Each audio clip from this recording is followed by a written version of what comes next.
Hello mga kananay, samahan niyo ako sa aking mini vlog. Punta tayo sa palengke for today.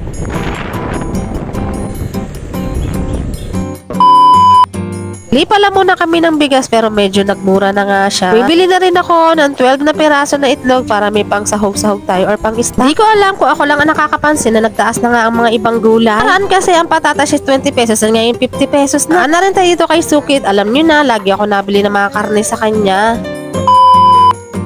Pagka uwi, kumain muna ng breakfast si Papa. Breakfast is life dito. At nakisabay na nga lang ako. Nagmamaritisan nga kami dito. Hindi ko alam kung ano pinag-uusapan namin dito. At okay nga rin siya paguan ng sekreto. Thank you nga pala sa aming tita Gemma. At binigyan pala nila kami ng avocado. Favorite ni Papa. Mga nabili ko nga pala dito sa palengke ay pork lang at mga pangsahog at gulang kasi ang budget natin. Kakasya lang to for 1 week.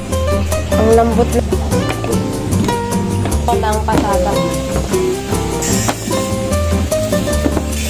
Kunti lang talaga ang nabili kong pangsahog dahil napakataas nga ng ibang gulay. Di pa nga yung kompleto dahil nga may pasok pa itong kasama ko. Di pala ako ng pork ribs mga mi, yung wala na siyang buto at gahit-gahit na katulad na ganyan. Masarap kasi siya isinigang or nilaga or kaldereta. Kinikilo ko po ang aming mga ulam mga mi para pantay lang ang luto at walang lamangan. Charing.